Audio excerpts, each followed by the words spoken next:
know how to do creative search, know how to use the word and or at the end of your search. Alright, don't just search stuff at Wikipedia, alright, or search stuff using or just wanting the what you call that, Google to give you the SEO type of search result. Know how to manipulate the search engine.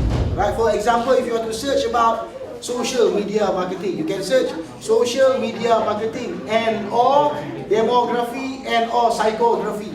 That will give you a much better focus in terms of the Boolean logic being employed in Google engine. So learn how to optimize your to be more proficient with your search engine. And number 3, of course, this one is optional, coding and graphic design, especially coding. If you have the ability or opportunity to learn coding, right, language such as Java, Cobra, okay, and all of those basic types of languages or computer languages or coding languages, learn them. In the US, for example, there is now a concerted effort, right, by certain states to create a basic coding classes even in primary school. Alright, President Obama in the last 2 weeks just launched a coding program for children in the United States of America. Alright, and coding has become a race now. Any country that can produce a huge number of coders out there, that particular country will probably be more successful than others. You find a lot of Western Europeans are concentrating a lot of their basic education on coding. In the United States, certain states, not all of them, are now moving into having coding classes in schools. Alright, I hope they will follow suit here in Malaysia as well. Alright, but you have to make an effort. Learn. Cobra is not that difficult a language to learn, by the way. Alright, and a lot of marketing or analytical based programming is based on that particular marketing language. Not Cobra, different snake. Python. Alright, that is the name of the language. Alright, I'm not really a master in coding languages. I know a little bit about C++. Alright, a little bit of Java here and there, but not good enough to call myself a coder. Alright, or someone that can code properly. But you should spend your time to learn about coding. It will be a very useful sub-skill to have. In the US, for example, there are more business students taking double degree in business and coding than ever before. Previously, it is usually business and psychology. Right? They take business admin plus psychology. In the US, most of their business schools offer double degree program. Right, in Malaysia, some colleges are offering that. BAC is offering that, by the way. Alright, okay. One day, perhaps even Inti will offer that. They are building the right sort of what you got infrastructure for it. Especially when you rely a lot on this online teaching tools such as Blackboard. It is much easier for you to conduct a double major program. Even in the UK, a lot of the younger universities are offering double major programs as well, especially progressive universities in the north of the UK and in Wales. They are offering a lot of double degree programs, and in Scotland, right, north of the UK is Scotland. Alright, Strathclyde, for example. Alright, if you go to that very famous business school, top 5 business school in the world, you can get yourself a double degree program. And the double degree program of choice is normally business plus coding now. Why? Because that particular skill is very, very important. Alright? In terms of your personal sort of skill that you must have, this one no problem. All Inti students have this one. Able to make good conversation. You can talk a lot. Especially in class when I'm teaching. Alright? You can talk non-stop. So that one I don't have, I don't worry. Conversational skills, you have it with you. No problem. Next. This one, very difficult. Be a good listener. That one you guys fail all the time. Alright? You are not good listeners. Alright? 3, having a diverse vocabulary. Try to improve your vocabulary. Read a lot. Alright? You want to use more words, read more words. You read less words, you use less words. Yes, by the way, yes, by the way, yes, by the way, yes, by the way, no. That's the choice of word that you use in the assignment. Alright, so learn to extend and expand your vocabulary. Alright, but this one, number 4, very important, strong comprehension skills. Alright, the ability to analyze. That is one of the most important skills to have in marketing right now. Okay, As a marketer, if you don't know how to analyze, you cannot survive. In a world where a lot of emphasis is being put on analytics, where everything is based on your ability to analyze and decipher data. Okay? So, to conclude this particular topic, social media marketing is an important aspect of the 21st century marketing. And all marketers must understand the intricacies in order to reap the benefits of social media marketing. So, we will continue with the next topic after a short break. Okay? Alright, so take a break first.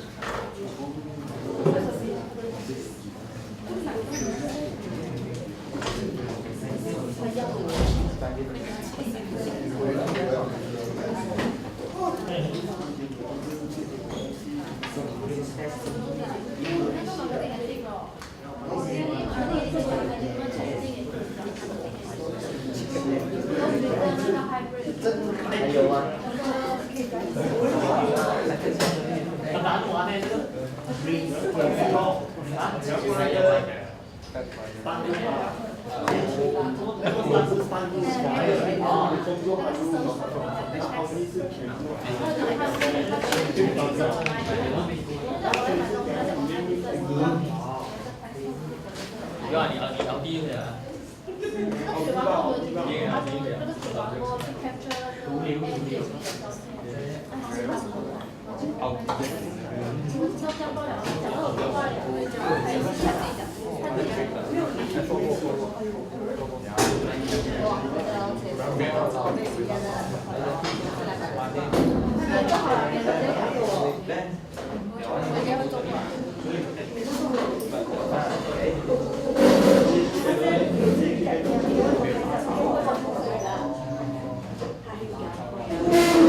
買。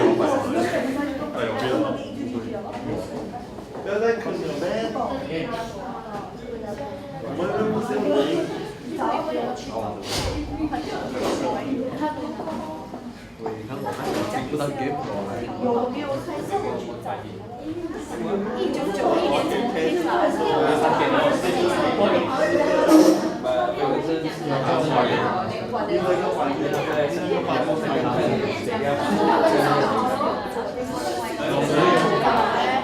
大条就好。你要怎么？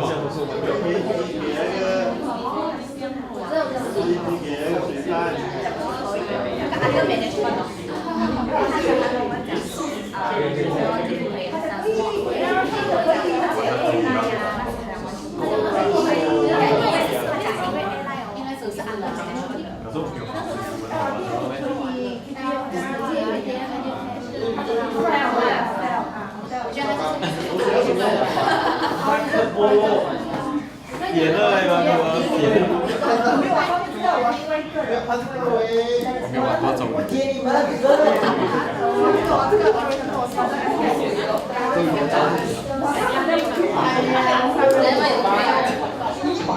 吹风好重，要放它这个水要飞，不用那个方位，是不是我在看这里啊？它这样子，它这个方位这个有我要买这个。下面，我说买这个。神猪啊，猪啊！我是放第二招楼吹风，不然放第二招吹风咯。马可跟比利时就马可。今天真轮到我看了。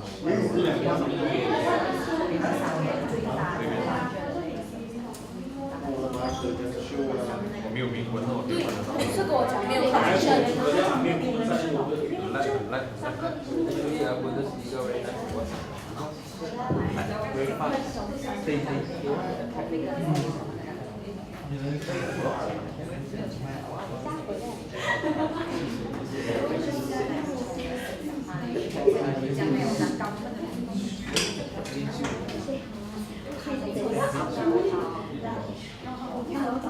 也这样学。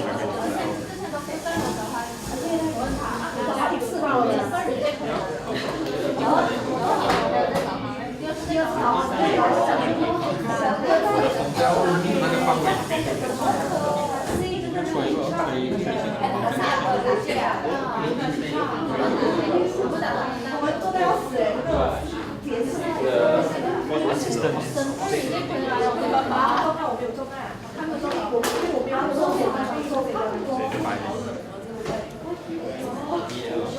我要不要去？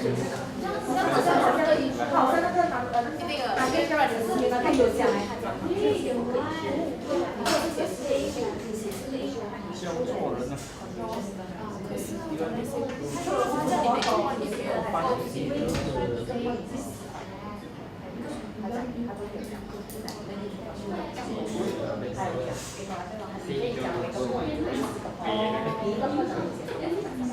哇，真给我吃在哪里？那你通常这个多？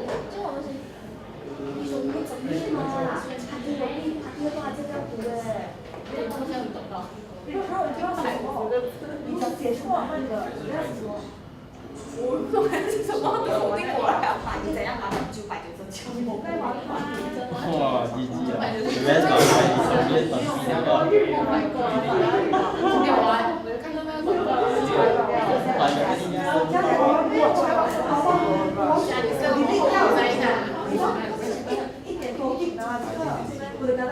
家里是那个红米在吗？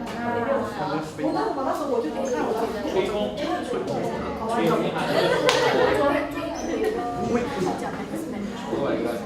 可是还在班上，我也是有另外一个跳楼的。这个还在瞄。不要，他在看故事，这不可以。好像有关系到就可以写了，有。就是在讲 operation management 的话，我会给你8分。这个是，我再跟你讲，不要把记住是一个才分别，然后他就是 management 的 under management 的，你不可以说就是那种不到的，就是这样啊。对，比如说你有时候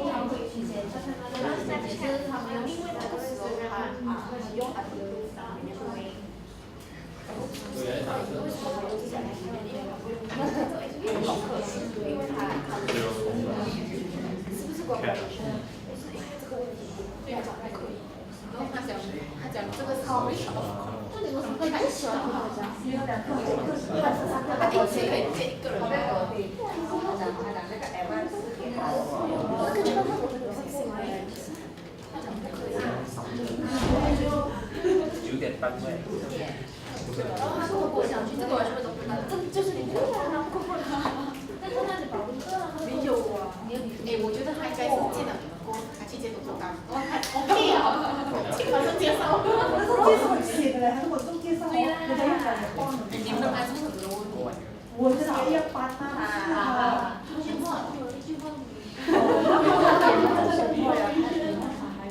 讲的问题。那我的有拿。一样的。我们这个女生的根本就一刻都不要动，那种没事。因为我没有做过，他说他是鬼。里面上来。我不知道啊，可是讲那个他们是来那个东西啊，是根本就不同的。我唯一一个真的是比第一个那个日本，真的做不到。他们每个人都问你做了没？除了你们两个都讲，没有他懂我们，因为我他其实因为他们太长了，可是他现在我们班不是 after class 没有，之前至少是2点到3点，班老师说只有2个人走，他我跟他对2个哦，拜3。他这样顶。然后还有讲他的，就是哦，妹是找老师，你选的，你呀，你的哦，你的，没进3站，我那个可以啊，之前你们找他记错了，就是没有人找他找他，我想要把那种他的名吗？他不知道。不太找他，他名字哦，他在把然后才可以用哦。你为什么嘛？因为我太子不红了，哎，你做好了，再有讲，再把它可以用。我的大招在哪？阿姐在玩。最后我听了之后真的是很酸凉，做过了。他讲他们是 A 那呀 MKT 全部含在里面。哎，那个手臂是不是？他讲那边他讲那个，他讲，然后我讲500，他讲500就算了。我问你啊，我们那个时候有韩国演员嘛？因为他们台湾运来，是因为考虑是一个运货，说他没有老客的。这个不算一个 ethical problem， 因为他考虑是一个，是一个那个运货，才会影响到他导致他要他不应该我觉得我讲反正是他过来。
我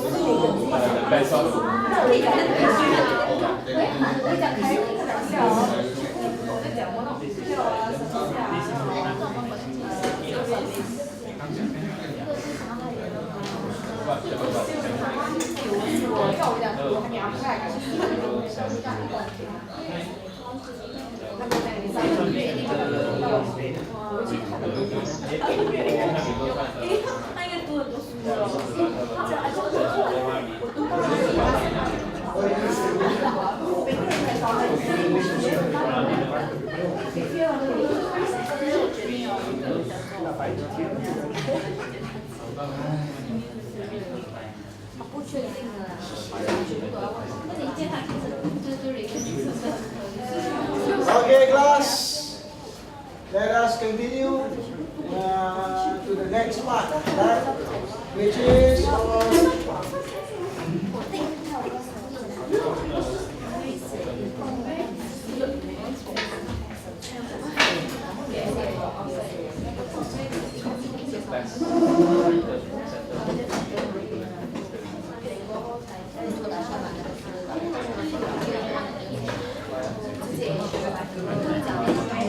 It's either yellow or red.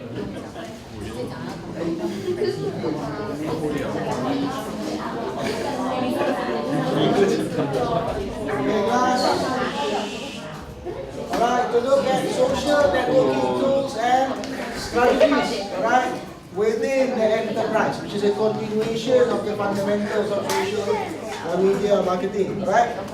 Now, the outcome of this one is to look at what will be the value and impact of social networking, alright, in marketing.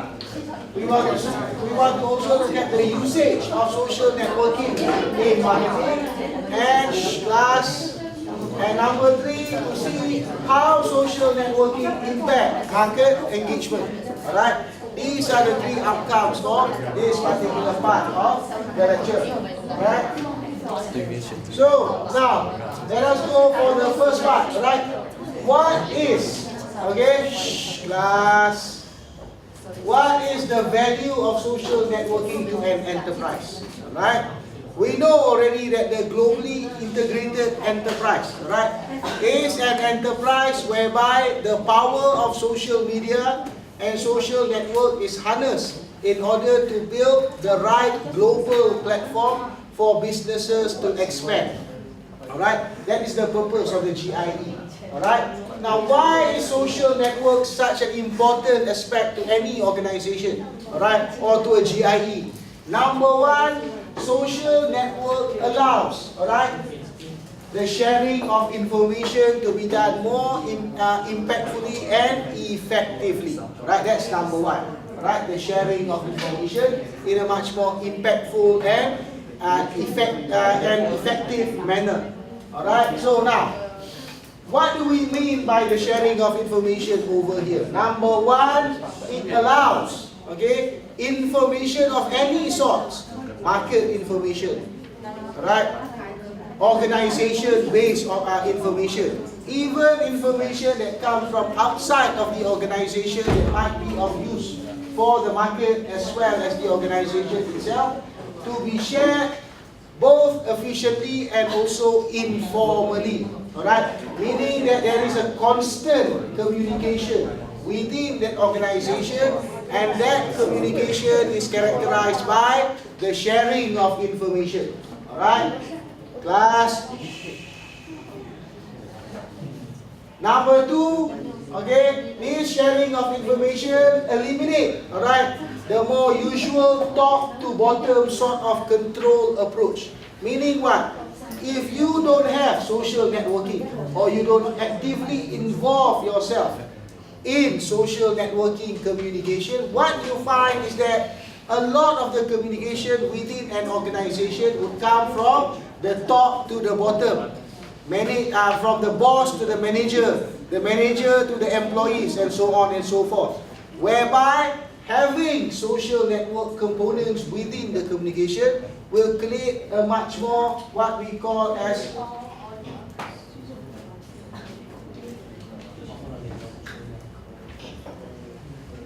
holonic approach in communication. What is a holonic approach? It means that it is a decentralized approach. Alright, now, the holonic theory is a theory that's been discussed since the 1960s, alright? But now you can see that a lot more organizations are adopting this sort of approach, alright? Many organizations now doesn't even have a traditional organizational structure, alright, where you have the CEO on top and the managers at the bottom, alright, and the executive underneath the manager and things like that. Go to organizations in Malaysia, for example, if you have the chance to visit the office of DG, for example, alright. In DG, for example, they have an open office concept, alright, where there is no real sense of who's in charge about any certain or any department or any sense of communicative control within that organization. It allows the sharing of information to be done more naturally and harness a sort of creative environment within that business organization. Alright? And with social networking involved, it also creates a wider spread of information within that organization. Alright? This particular idea has become more and more prominent in the corporate world now, where this sort of top to bottom approach is now being shunned, even by government, what do you call that, entities, or government-based entities. For example, right now when in my PhD, when I'm doing my PhD, I have two classmates, right? Or not to say classmates, we don't have classes, right? Two people who joined the PhD program with me, who came from two government departments. One came from the Ministry of Science, right? The other one came from the Customs Department. And the purpose of their involvement, right, in the respective PhD program is in order for them to find ways to decentralize the sort of communication as well as the leadership approach in each organization. Right? Even the government is looking ways on in terms of how to eliminate, right, this particular idea of top to bottom communication. And a lot in their research, social networking has become a major variable in their research, meaning that how to adopt social networking within the whole communicative aspect of government departments. Alright? Another example will be the government of Singapore and their adoption of Facebook at work. Alright? As part of their what we call as enterprise software approach. Right, in trying to develop a much more open communication within the government departments and governmental operations here, there in Singapore. Alright, so that's number one. Number two, SNT or social network has the ability to make employees smarter. Alright, why? Because of this. Alright, according to IBM social media specialist Adam Christensen. Alright. Intelligence isn't owned by any individual company, meaning that no company can claim that they are smarter than the people working within that organization. And because of that, alright, we should, alright, harness not only a systems approach in trying to get people to be smarter, but also harness the capabilities of individuals within the organization in order to make the whole organization smarter. Alright? That can be done by adopting social networking within that organization. Why? Because through social networking, barriers in communications are reduced. Class, we can discuss later. Remember, to be a good marketer, good listener also very important. Okay? Alright? Barriers in communication is being reduced tremendously whenever you have social networking being applied in any organization. Alright? It makes employees work smarter, alright? And also more well-grounded in their communicative approach within the professional workplace. Alright? They are offered more opportunities to speak honestly about their work, and social network can also provide a forum for them to engage regularly with business partners and customers outside of the organization so that other stakeholders can play a role within the development of the organization itself. So strategically speaking, having social network within any business organization in some form, not in all forms, right? In some form allows that particular organizations to open up their communication or communicative medium, right? Which creates all of these positive elements, right?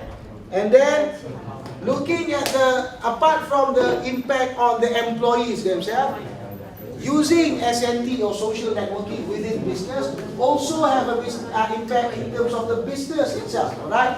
It helps the organization to connect much more extensively with existing and new customers. That is very important, right? We've learned a lot through the years, through your time, and not just in this subject, but in many other subjects on how customer engagement is very important for business survival, right? And social networking will always give you that particular opportunity for customer engagement, right? It helps you to grow your share of customers, meaning that through social networking, your engagement will become more meaningful.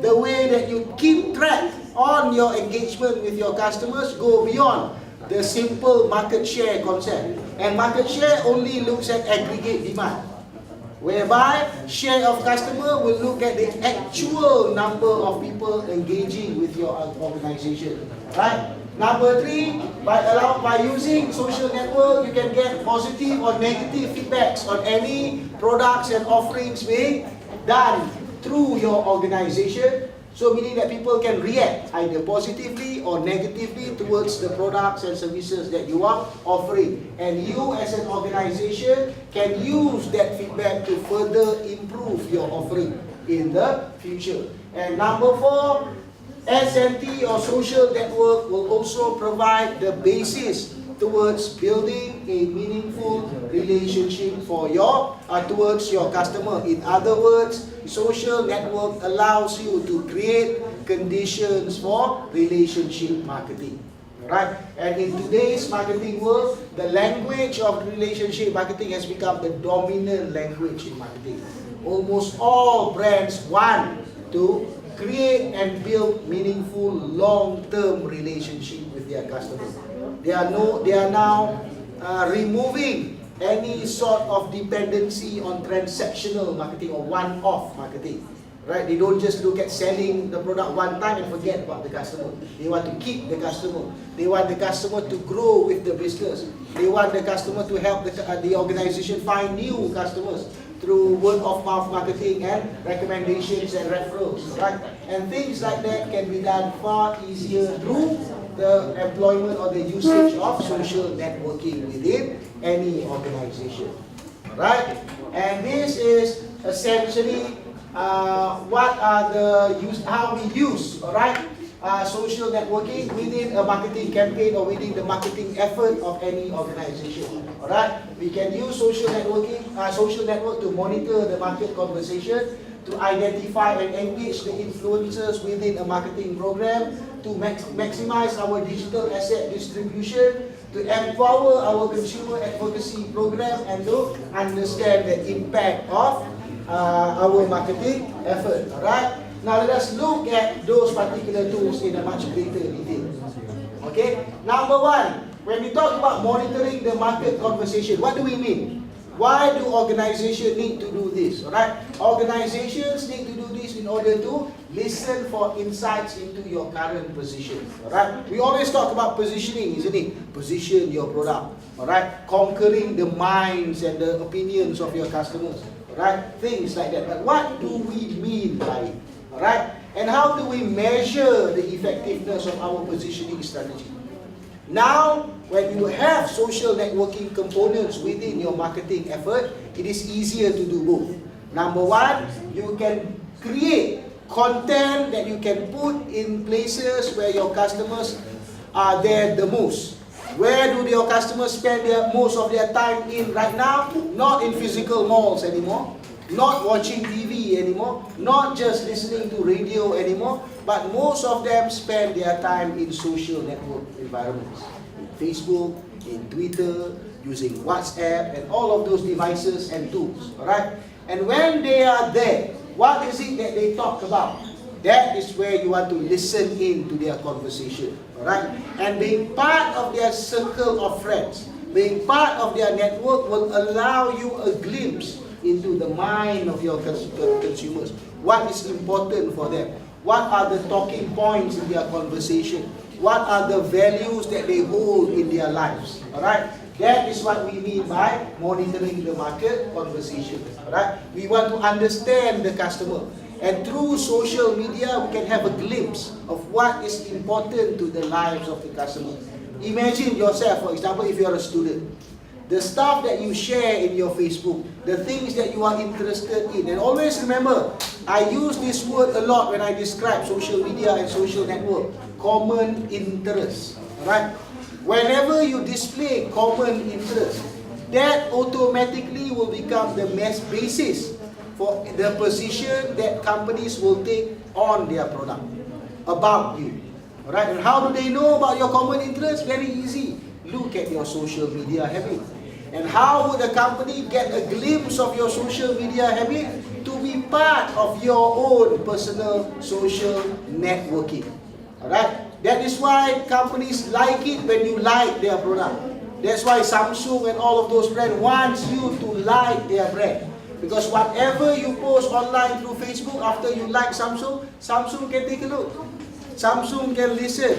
Samsung can understand stuff that are important for you and react towards that importance and engaging you positively. Alright? Number 2, identify and engage influencers. Alright? Like I've said earlier, in the age of social media marketing, the idea of trust building is very important. That's the fundamental aspect of social media marketing. And in a trust-based approach, the usage of influencers become far more important than the usage of celebrity endorsements alone.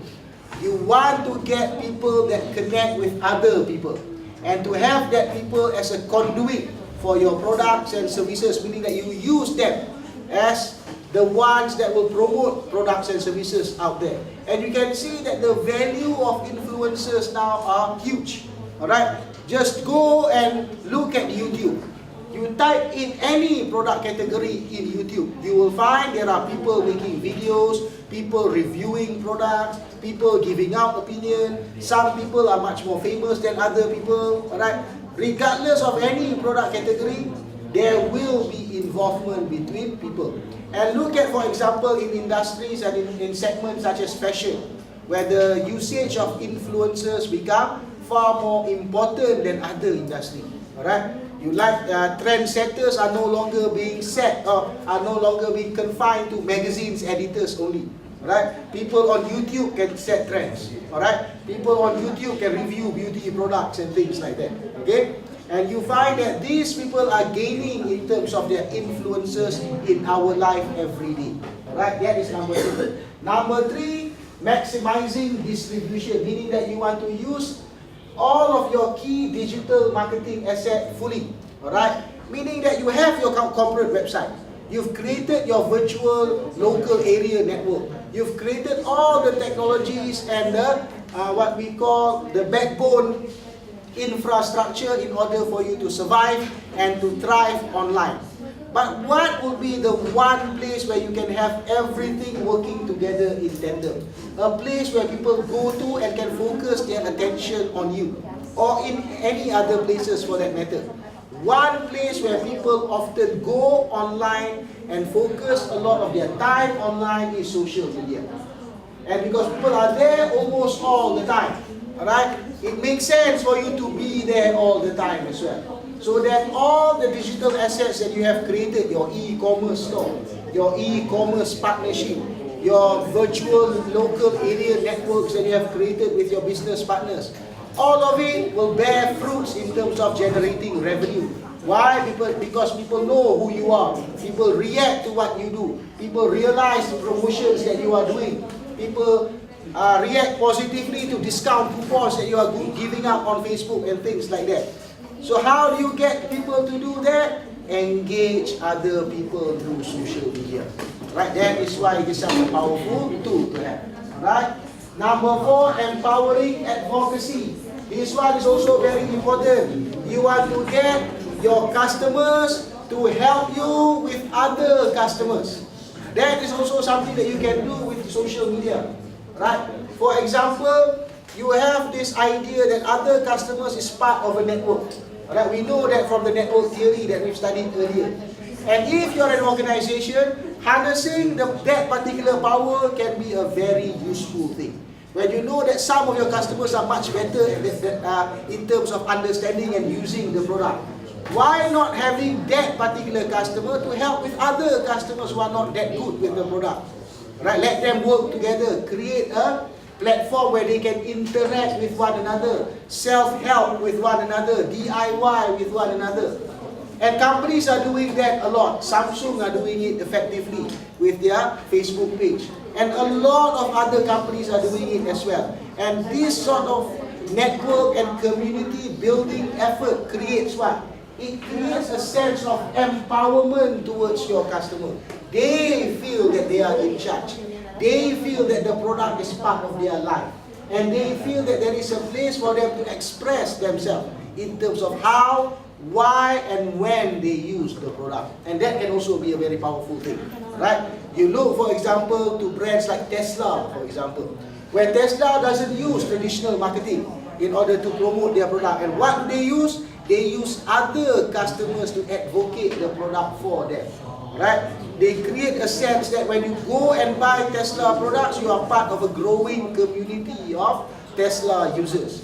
Right? And that sort of empowerment works in today's marketing. Right? And you find that is one of the reason that is fueling the development of social media marketing.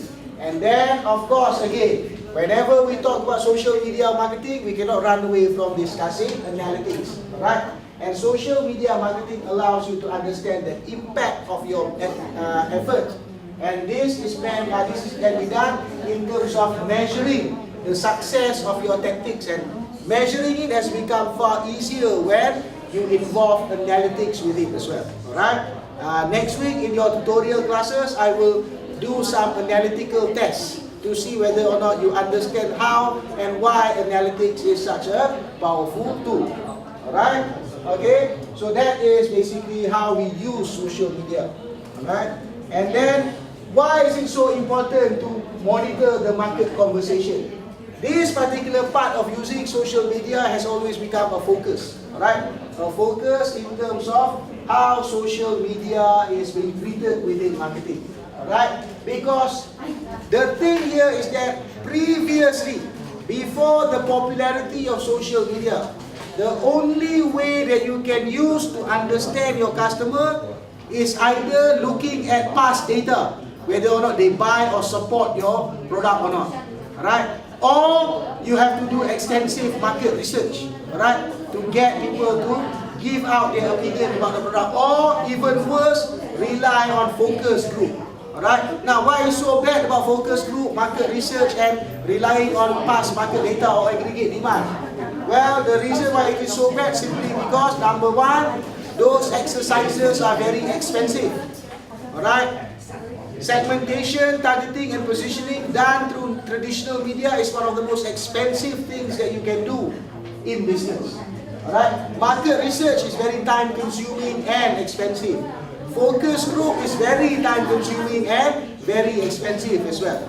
But when you do this, alright, when you are engaging in social media, when you are engaging in conversation with your customer, you find that the act of getting those data is cheaper, easier to manage, and much more valuable in terms of the timeliness of the data, meaning that the data that you get is of almost of the real-time value.